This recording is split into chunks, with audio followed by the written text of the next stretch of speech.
Wake up, Carol. Hi, Taylor.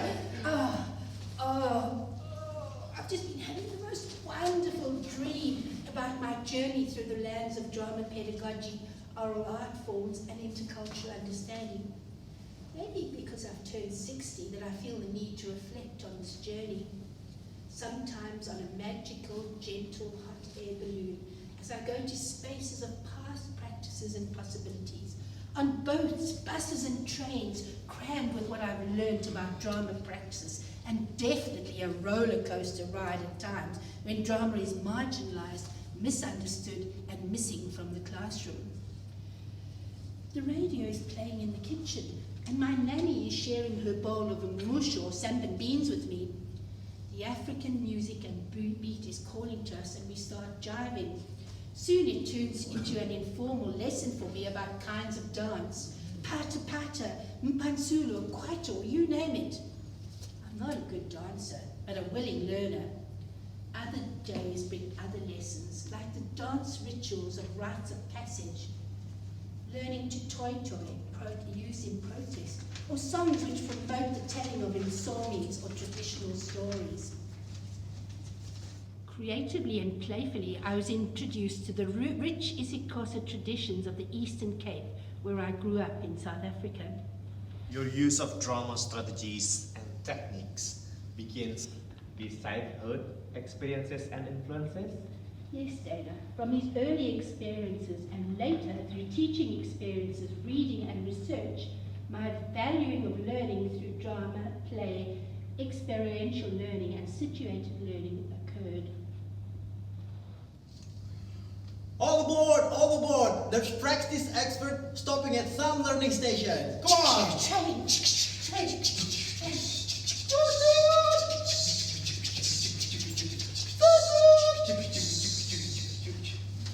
First learning stop, teaching experience station. Understanding drama as a powerful motivator for learning, creativity, and fostering an imagination. As an experienced teacher engaging children around 5 years old in a drama process, I foolishly gave them an elaborate explanation as to why I disappeared when someone needing their help, myself taking on a role, came into the classroom. The explanation included a statement that I could not be seen by adults and so would instantly vanish when an adult came into the room. So powerful were the children's imaginations, creativity, artistry and belief in the drama process that when the school principal came into the classroom looking for me, Where is your teacher? I need to speak to her. 30 children sat on and around this person who need help so that she would not be seen and then vanish, squeezed at the bottom of the pile of children. I was faced with a huge dilemma, as I'm sure you can imagine. Okay, when she gets back, tell her to come and see me.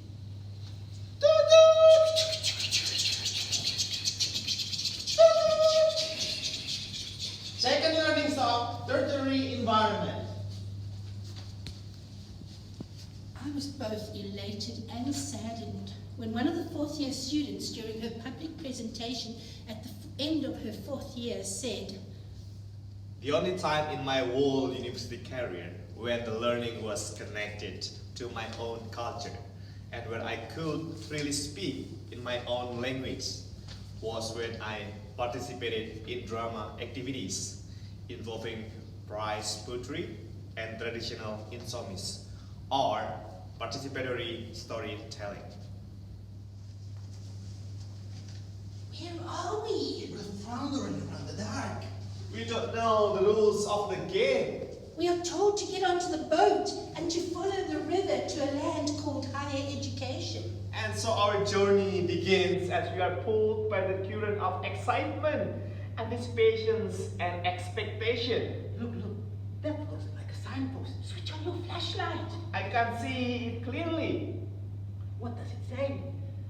This way to a teaching degree.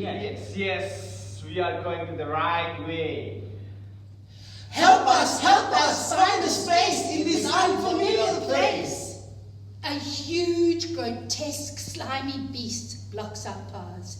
It spews out words and terms that we can't understand. What do we do? What are the rules of the game? Can't we use our language to drive it away? Look in the rule book. Look in the rule book. It says the medium of instruction in this land is English. Panicking, we quickly write down some English words on a sheet of paper and shove it into what appears to be one of the three mouths. The beast snarls and sways, then loudly burps a message out of one of its other mouths. Lacks clarity and influence. Try again. Help us, find a space in this unfamiliar place. We search around frantically for something to guide us. At least a lifeline. Lots and lots of books and articles in the bottom of the boat. Quickly, let's write these ideas down. They must save us from the beast. Yes, the experts have the answers. I've got my computer. I will find some internet articles. We try again. The enormous beast gives a long shudder, shakes its body so that our boat rocks rigorously in the beast's created storm. Then black, sluggish worms come squirming out of its third mouth, wriggling their messages until we are stuck straight-jacketed at the bottom of the boat, powerless. Plagiarism. Use your own voice. Lack of structure. Disconnected information. On and on the worms go until we squirm and squirm and squirm. Help us, find a space in this unfamiliar place. We begin to sing our thoughts and views, not at all sure of how to get out of this immobilized, defenseless state.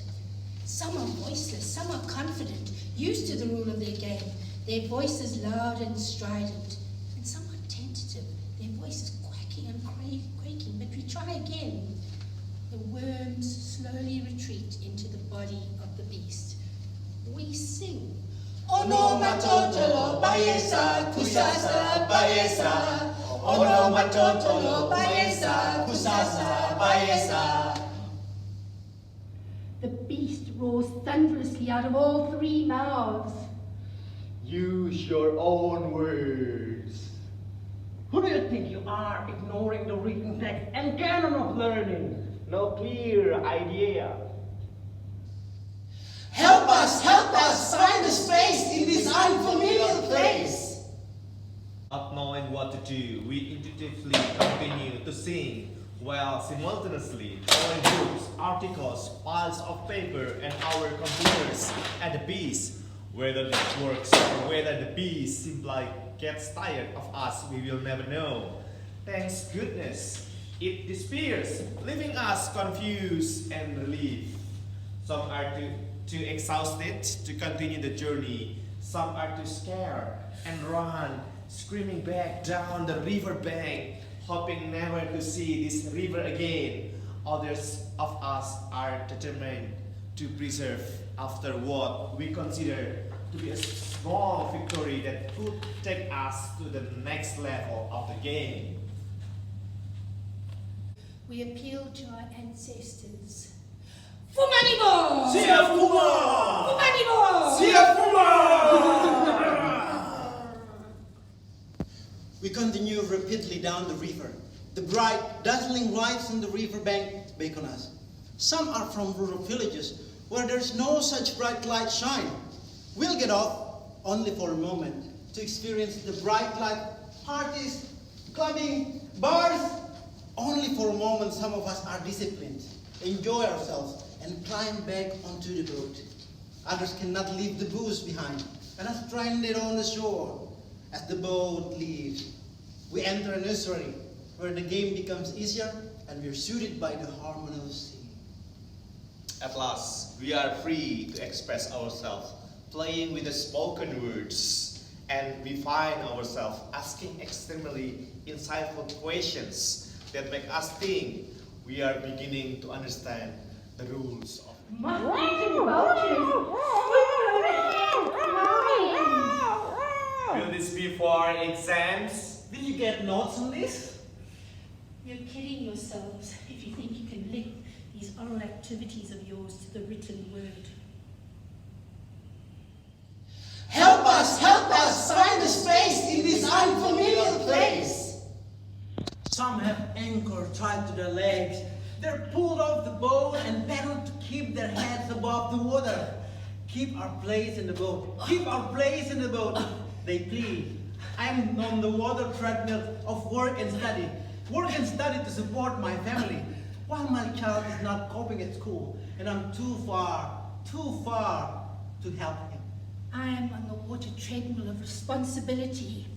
Endless hospital visits and weekly trips to my rural home to help my siblings who are without their mother while trying to keep in the boat and read for my degree.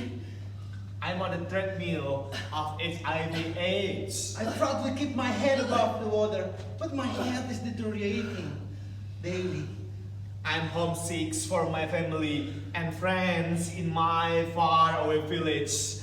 I'm only one in my family who has ever been on this journey, and my family thinks it's a waste of time, and they pressurize me to find a job to support them.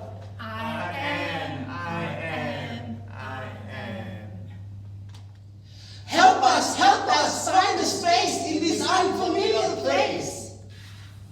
We who are safely in the boat reach out and try to push their heads under the water so that they will go away. Keep your personal lives and problems out of the boat. We will not let you destroy our group work. The boat is full. There is too much noise, too many distractions, and not enough light. How do we keep afloat? As we leave the estuary, our entrance to a wider river and level 2 of the game is blocked by a gigantic examination boulder. Word bullets fly from nowhere. They ricochet off us and into the boulder. Phew! Study skills. Phew! Deep not-surface learning. Phew! Mind maps. Phew! Summarizing. Phew! Key points and main ideas. Phew! Study skills. Phew! Skimming and scanning. Phew! Mnemonics. Phew! Phew! Phew! Phew! Phew! Phew! Phew! Psychologists, educationists, academic staff support appear miraculously and try to plug the holes in the boat made by the bullets. How do we study? How do we study? Give us a magical formula, we insist. Head shakes sadly. We are greeted by silence. Help us in higher education to use creativity, Drama. And imagination.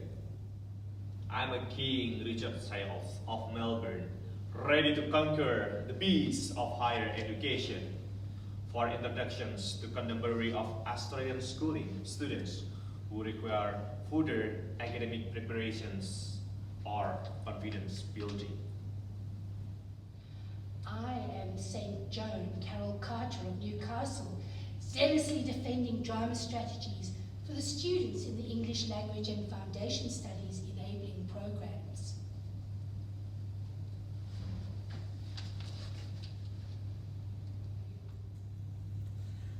I'm Dero, Sibikwa Art Center of South Africa, trying to save drama education by working with students who undergo facilitation program, enabling them to teach drama. Help us in higher education to use creativity, Drama. And imagination. We come together for a moment to use our practice and praxis to reflect on ways in which drama can support learning and teaching and can conquer the higher education beast. Our collaborative experience and expertise helps us to successfully integrate drama education techniques and practices to contribute towards conquering the beast. I sharpen my arrows with the responses to students toward their experiences that is strongly connected to both enabling and drama pedagogies. Then I practice soothing my errors. A safe, non-threatening environment, confidence building, engaging student learning, valuing and using students' own knowledge and understanding. I hear the voices of students ready to face the beast. Drama creates an opportunity for everyone to explore, play, and create in a safe place. And it helps people to make them to be confident of themselves. I let out my powerful armies and put on my suits of armors of drama as a transformative process. Through crossing boundaries and taking risks, I heard the voice of student soldiers ready to face the beast. Drama gives learners platforms to come out of their comfort zones and express themselves. We learn a lot, even about ourselves, more especially given an opportunity to improvise, express, and learn about themselves. Drama can change learners and teachers' lives. I remold and reshape my drama swords to recognize that, as Burke says, speaking out in pedagogical spaces is identified as a significant source of anxiety for many students associated with equity. My sword strokes sing out. Drama techniques and activities enhance student participation and engagement in our program and help to overcome anxieties of expression, presentation of real-life encounters. Student voices speak to me. Well, with the dramatic aspects, it's more involving, more inviting, and it gets you. You feel less judged. If you have a teacher who's out there and fun, it makes the whole learning experience more inviting. The lectures where we had drama aspects were definitely the ones where people opened up more and were more engaging, encouraged the participatory spirit. Different drama strategies helped us to learn. What are you waiting for? Let's slay the beast. Wait. There is too much violence in this world. We need peace. Yes, we need to make peace and be friends with the beast. Collaboration and drama as a collaborative pedagogy where we learn together and teach each other in a dramatic encounter that is flexible, dialogical, and not fixed is an essential ingredient for learning and teaching in a drama space. As Neelan says, drama cannot, of course, teach in any kind of way, nor can it of itself be powerful. It is what we do through our human agency with drama that determines the specific pedagogy and specific power. So let us use our human agency to find our way in this land called higher education. We will continue to research our and other teaching and learning environments to support inclusivity in tertiary contexts and to add to and extend the possibility and role that drama has to play in enabling education.